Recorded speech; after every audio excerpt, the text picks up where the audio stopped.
You want details? Fine. I drive a Ferrari 355 Cabriolet. What's up? I have a ridiculous house in the South Fork. I have every toy you can possibly imagine. And best of all, kids, I am liquid. So, now you know what's possible. Let me tell you what's required. Okay, lifeadvicerr@gmail.com. Podcast listeners, girlfriends, and wives' favorite segment. I've listened to you for years, and I hate you, but I do like life advice. So finally, it's something I can listen to with Jeff. All right, 6'4", 215. Swimmer's body in the offseason. Also a massive SVP and Russillo fan. Thanks, man. Okay, his name in this email is Kevin. Okay, Kev. I own a rental property. I had new tenants move in this past November. They said they needed a storage locker, so I offered up mine from the building. But when I gave them the locker number, I accidentally gave the wrong one.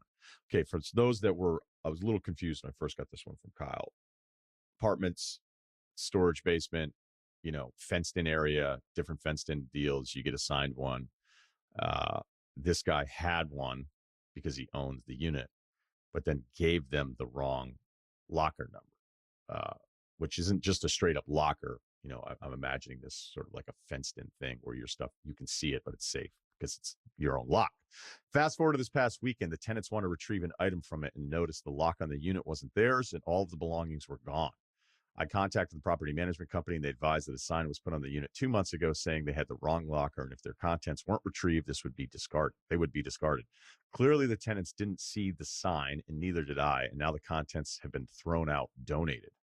I spoke with the tenants and they don't have renter's insurance. They estimate the value of the contents that were near $5,000.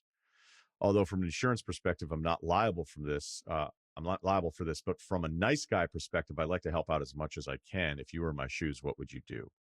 Any advice would be greatly appreciated. Well, obviously it sucks that if you're the owner of the unit that there couldn't be somebody from the property management department to be like, hey, just a heads up to everybody, we're going to clean out this storage unit and throw all the shit away or donate it. And what also means is that property manager guy is going to grab himself a pair of skis.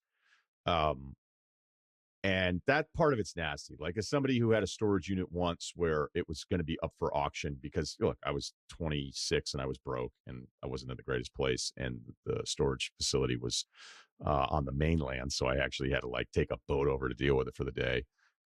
It's brutal. Like that part of it's brutal where you're like, you're going to just give all my shit away because I'm behind a couple months and clearly the payment for the storage isn't even close. But if you ran a storage unit, you're like, yeah, okay, we'll just have everybody be late.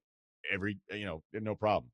Just nobody pay their bill and have no influx of cash and we'll just keep your shit here, So it's kind of like, it's on a much less serious note, but it's kind of like when you're at some of those gyms and they have the temporary lockers and they decide to go through them once every couple months and then you show up. There was one in West Hartford when I was back there where you would roll in and they would do kind of the purging of the lockers, of the temporary lockers, the non-permanent ones that came with membership, but just, hey, you bring your locker. I think everybody understands it. Shut the fuck up. And then you go in and there'd be seriously 40 to 50 little yellow tabs basically warning everybody, if you're keeping this as a permanent locker, understand the content. And then the other part of it is there's just enough people that are selfish that they go, oh, well, I'll get away with it even though I won't. And then I'll get a heads up and then I'll be able to do my thing. And they're like, hey, this is why there's never any empty lockers ever because all of these people keep doing this stuff, which, this is what people do. People can get real selfish about it. This is a little bit more serious because we're talking about people in their living situation. So it would have been nice if they could have given you a heads up, but remember, people are motivated in ways that benefit themselves more often than not, unfortunately. I think it's great, first of all, that you feel bad enough that you're like, hey, what can you do? Do you trust them on the 5,000? That's going to be a you call. None of us know what the interaction is like. If you wanted to be a little bit of a hardo about it, because it's clear you don't want to just write a check for 5,000, they could be rounding up. People do that as well. You could say something like, hey, well, can you give me an itemized thing? I'm going to try to see if my insurance can cover it, which could be bullshit because your insurance probably wouldn't cover it, but it might be a way to kind of get a real sense of if they're fucking with you or not on the 5,000. Because even though it sucks for them, you screwed up, you gave them the wrong number. I still don't know why I had to lead to this, but again, we already covered all that. you could say, I need to just for my own, I want to help out here, but you need to give me kind of an itemized thing. To ask for receipts is probably a bullshit move because they're not going to be keeping receipts. But if it were furniture or something that was ordered from somewhere, the order history would be in their account. I mean, that stuff goes back. I can look at furniture that I ordered 10 years ago. Okay. So it's all kind of there. So that way you kind of cover yourself from being taken advantage of. But the fact that you want to help and step up here is important. And I think it's the right call because you did make a mistake. But I also don't think that you should just go into this blindly and set yourself up to be completely taken advantage of. So I would say, can you give me an itemized list? Is there any way you have receipts on the bigger items? That way I can have my insurance look at it and maybe help this out. But I'm sorry, but I can't just cut you a check for $5,000 until I do a little bit more work on it. And if they're diligent and they have this stuff and you actually totally believe them, then it's kind of up to you. So I think your heart's in the right place here, but don't go into it so determined to help that you also get fucked over on this because they're mad at you. Kyle, you ever pull one of these? Pull one of these? No, but like in situations when like I'm in the wrong, like sometimes I'll be like, all right, got it.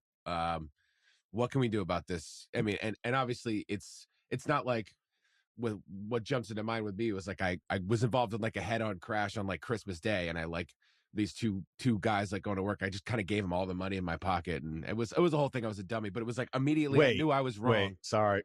Go ahead. I'm just saying immediately I knew I was wrong, and I was just like, oh shit, what can I do? I know you're probably gonna like gouge my insurance for this. I'm sorry, I know I ruined your day. And I just kind of gave him all the money in my pocket. Fun story. I actually ended up technically fleeing the scene because the cops were taking forever to talk to me. So, but that's not even what this is about. I'm just saying when you know you're in the wrong and your gut reaction, when you know you're in the wrong and the gut reaction is to like, all right, what can I do here? But you're right that it's like, it's not just like, oh, I crashed into your car. They're saying we have $5,000 worth of stuff.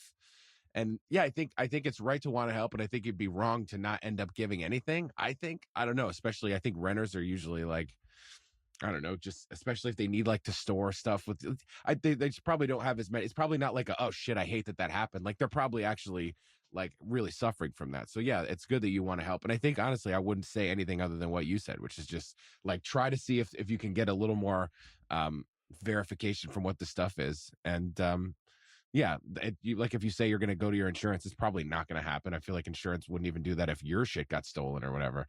But let alone somebody else's. But yeah, I think it's worth just like at least asking for that, and under the guise of I'm going to talk to my insurance or whatever. So I think that's good. So wait, when you handed all your cash, how much was it to the head-on collision? It was probably, I just picked up my check from the restaurant from the Melting Pot. So, but I didn't cash it, so I didn't have that. So what I meant to say is probably pretty low. I think I probably had like $100. And was that it, or did they follow up with you later on? They followed up with the insurance. It was bad. It was Christmas Day. I'd actually moved out, in my apartment. And when I moved out, my dad was like, you're not using my car. I was like, oh, wow. I actually thought I was going to be able to. Shit. Okay. So I was taking the bus up Route 9 to Modell's and Melting Pot. And he was like, you know what? It was Christmas Eve. He's like, as a present, I know you want to go get your check. You can take the car and go get your check. I was like, wow, really? So it's my first time driving the car in like 7 months, and I'm going. And I'm going to take I'm like at the median there, and I'm going to the left turn lane, and I'm driving a '06 Malibu, Chevy Malibu, not the greatest in the snow, and I just jammed on the brakes, and I went over the median, head on crash into some two guys that were like going to work. They were like laborers or something, and just totally destroyed their car. My car actually wasn't, my dad's car wasn't totaled, but we sat in the gas station for a while. The cops were there for like 20 minutes talking to those guys. I'm standing in the gas station waiting for them to come to me. And they like were taking forever. So I just called my buddy, he picked me up, and apparently that was fleeing the scene. But I gave him all the cash in my pocket. I was like 18, 19. So I don't know. How mad was your dad? He was like, what the hell's wrong with you? You can't just leave. I was like, sorry, it was my first big crash, Dad. I didn't really know what to do. I saw the cops. I said hello. I was like, I'll be in here. I was like, what are you guys doing? So like they talked to the other guys. The other guys left, and they were just standing there. So yeah, I just left the car at the gas station. Strange. Yeah, I actually feel so bad after this story. I don't have a ton more. I don't know, Cerruti. No, I think you gotta at least do your part. Like if you can pay the $5,000 or at least get close to it, I kind of think you have to do it. Like I remember we broke a buddy's futon. Like, this isn't a situation where it's like a low end thing. Like, we broke a futon off of Craigslist and ended up buying a new one for like $200. Like, that's not that big of a deal. You do that because if you're in the wrong, then you should solve the problem. $5,000's a lot of money. I would say if you have the means to at least get close to it, I would try to help them out, because really at the end of the day, it's your fault. Like, you're the reason that they don't have their shit. Yeah, it's not hard to draw a line from this fuck up to you. It's really not. It's not. You don't have to do any It gymnastics literally is a to line get there. to you. It is a line to the fuck up and you. That's it. Yeah, I can't even imagine what the insurance would be on this, because first of all, the insurance is going to tell you like no a couple times, Yes. right? And then if you were to say, well, I have homeowners, so it should cover it, but then they say, okay, well, what exactly happened? And then you go, well, it's a rental property now, and they put their like, I mean, to me, And negligence is the number one thing, right? I have a strong belief with the insurance game that there might not be the most accommodating, crew on the other phone, on the other line of the phone. So I've never gone through this before, but is there a way? Can you? I'm not trying to like scam insurers, but like, can you try to claim some of the stuff if as we yours? if Like, we were gonna try. But if we're, I mean, Kyle flood the scene. We're scamming insurance people. We're just trying to help people. But like, is there a way that like, if there's a TV on there or something, I don't know. Can you say, oh, this was actually my TV? I don't know. I'm just trying to throw shit out there for this guy to help him out, because maybe the insurance would be more likely to cover it. The problem is if the insurance company has anybody there with a brain, which they do, they're going to go, okay, well, the company threw your stuff out. Well, we want to talk to them. And then as soon as they say that, then the guy's going to go, oh, we had this notice on the door for weeks. Yeah, we had the notice on the door. We put it sign. I honestly, that's so fucking dumb though. The mistake, right? The mistake sucks. But the thing that's tough to handle is that there was a better way that this could have been handled, and whoever is in charge of the storage unit stuff, like, that guy's got a sick end table right now. You just know it, right? Yes. It wasn't thrown Yes. away. It wasn't at Goodwill. He's like, oh, I got that from Unit 32. He's like, fuckers. He put it on the sign up. curb for 1 second so it could be free, and he was like, oh Like, yeah, now the it's free. idea that, no like, takers. hey, I threw your shit away. Well, I put a sign up. Yeah, good call. There was a sign. Yeah, because I mean, honestly, this kind of storage stuff, you don't check on it very often. You just don't. I know exactly what it is, because I had one at one of my apartments, and you go down there, and it would suck if somebody else's stuff is in there. I just think that there's a property manager. There's people that you like when it's an apartment building that has this kind of facility. There should be enough people in the chain of command that then can be like, hey, can we help a tenant out here before we do this? And no, because like knock on a door. Like, don't just throw. Your first instinct should be to throw everything out. Yeah, like this tenant's or this management company's like, we don't have our email up yet. Sorry. Yeah. All right. I don't know. Let's get to this one. Speaking of living we're getting emails in 2023 to avoid this. All right, let's do another one here. Perhaps a more difficult subject for this crew, but it's called Gay Bachelor Party. All right, here we go. Hey guys, stats, 35 years old, 5'9", 185, grew up playing sports, college athlete, can do 10 strict pull-ups on a good day, left out names and location. Dilemma. Oh, he's got bullet points here. This is good. Easy to read. I'm currently engaged to my boyfriend. We'll be getting married this fall. My straight high school friends, including my brother, want to throw me a bachelor party. As the token gay guy in the group, I'm not exactly jazzed about it. For context, I do love this group. We've kept in touch over the years, and my sexual orientation has never been an issue. I came out in my mid-20s, so this gesture is a positive one. But man, I've hated bachelor parties because they clearly aren't for me. This isn't to say I don't love the shenanigans and the lasting memories with the group. It's all the extra stuff. You guys know. Yeah, we get it, right? I've been to a few straight bachelor parties. I get it. And the gay jokes do fly when we all get together because it's their way of giving me shit. I'd argue it's low-hanging fruit, but that's neither here nor there. So what do I want for a whole weekend? I'm also afraid of the surprises that await me. I'm going to also offer up that reading that part of it about the jokes, that these are your friends, so you clearly, I don't know, you tolerate what you tolerate.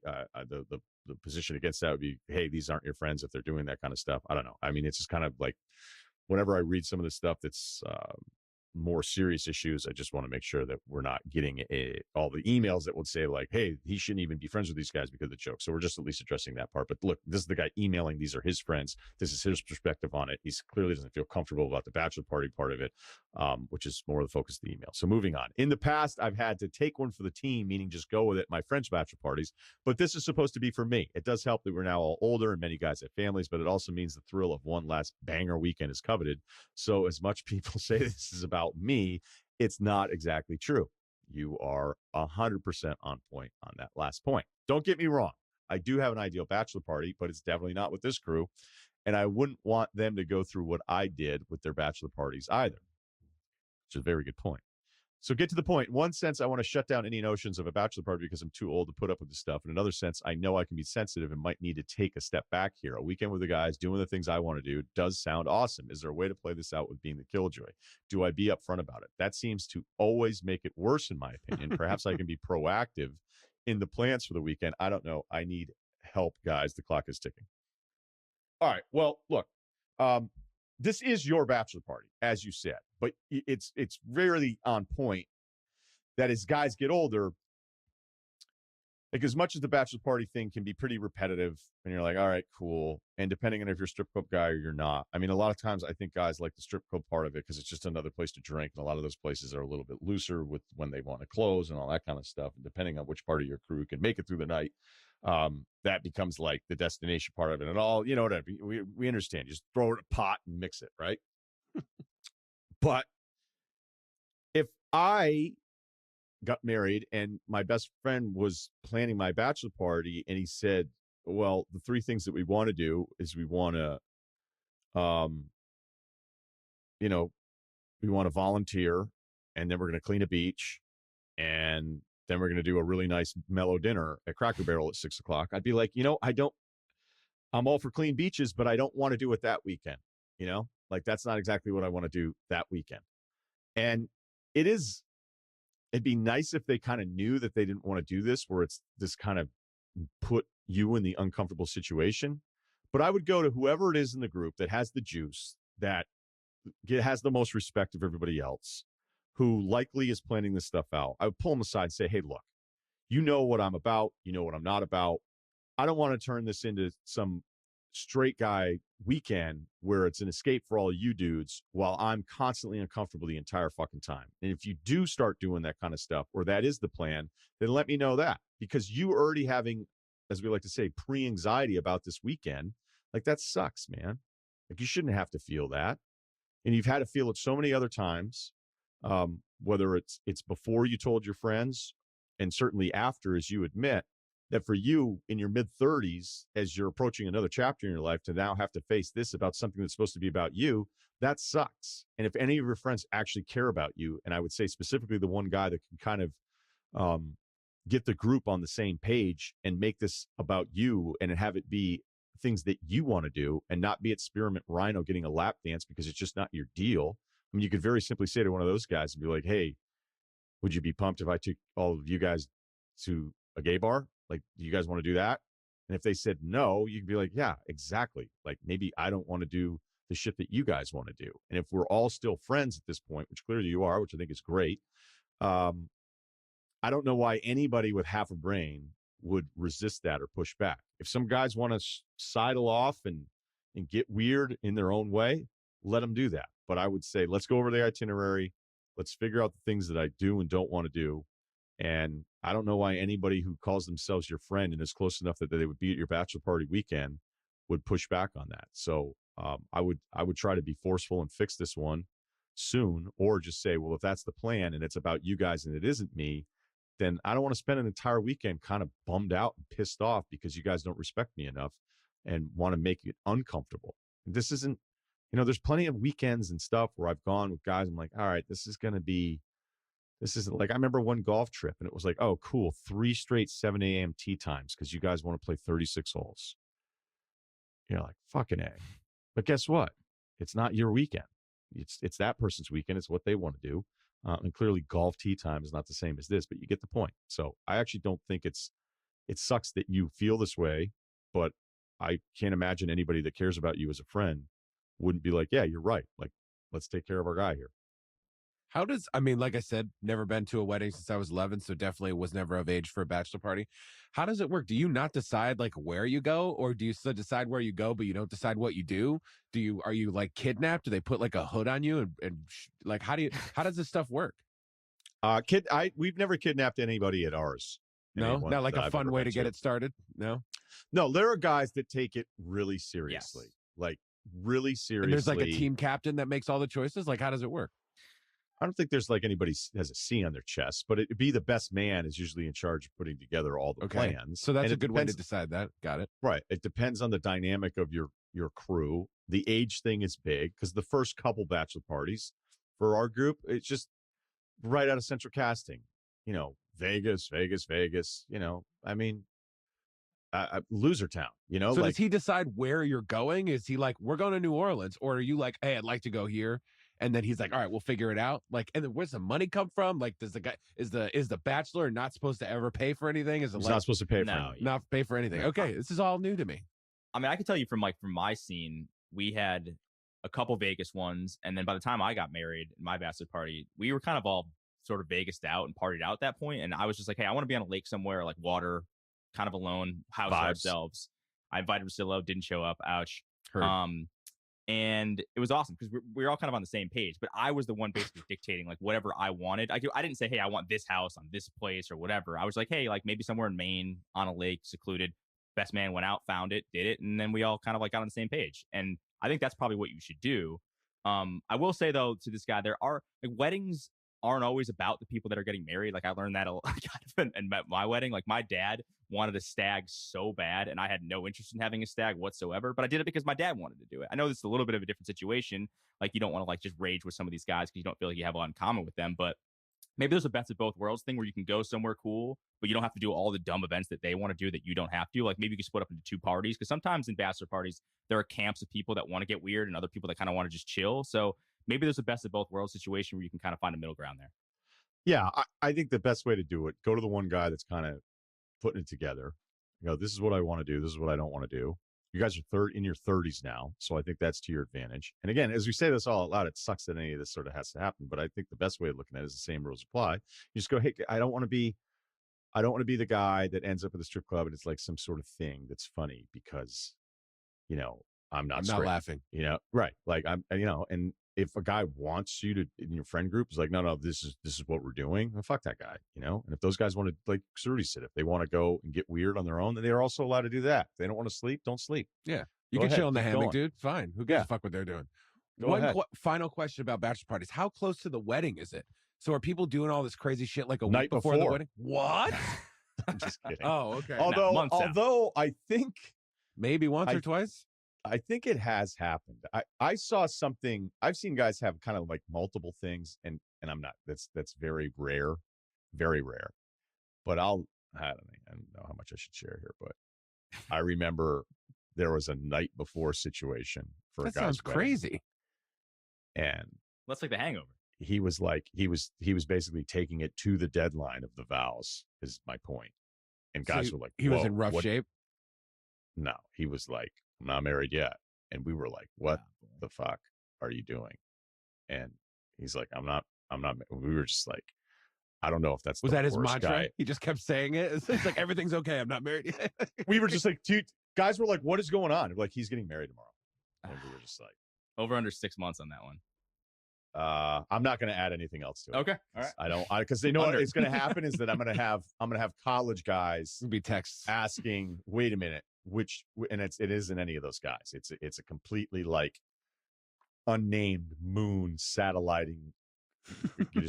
Satellites, not just this. It's this orbit that is so detached from the core of whatever. Like a comet. He comes in every like 70-something years. That's a comet is the best way to describe the guy because it was like, wait, I'd heard about this guy and he was kind of this legendary guy, and then some dudes were like, do you know that he's in town? And I was like, yeah. And then it just was guys that didn't know him were shook up the next day. So He left an impression. outside of the Haley's Comet bachelor party, like Yeah. how is it? Because It's it's months before. Really? Yeah. Wow. Because it was kind of a fucking pain in the ass getting myself together for this wedding that got canceled in 2020. And then it's like to then also have to get yourself somewhere else like a month or two before. It's like weddings are expensive, huh? To go to even. Kyle, are you still not invited to a wedding as an adult? Is that you still offer? Still over as an adult, correct. It's got one Apparently, coming up, so the guy whose wedding, yeah, I do have one coming up this summer. So fucking excited, guys. You have no idea. But the Wedding Kyle. Wedding Kyle wedding season? I can't Buddy, wait to see what it's I'm like. gonna get a suit. It's gonna be great. I might even get a vest. I don't know. But Who knows? Yeah, that's huge right now. but that first one that I was supposed to go to, they already like kind of got married and there's like a kid now. So he's like, yeah, we might have a ceremony, which I mean, I'll go to the ceremony, but it's like, you know, it'll be 2 years later by the time I get to go to this fake wedding. So I don't really want that to be my first one. So I think my first one's going to be in August and I'm ready to go. All right. Look, and if you guys want to invite Kyle to a wedding, lifeadvicerr@gmail.com, Southern California. But, you know, maybe we get a flight or a together. bachelor party. You know, Yeah. I actually would rather Kyle go to a bachelor party with the crew. I get invited to stuff every now and then. And I'm like, I don't know you guys. I didn't go to Cerruti's. So, you know, what else are you going to do? All right. That's life advice. Thanks to Kyle and Steve, as always. Fun week. Really good week here for the podcast. Check out Kevin O'Connor's mock draft again on The Ringer. And please subscribe, Ringer Spotify, Ryen Russillo Podcast.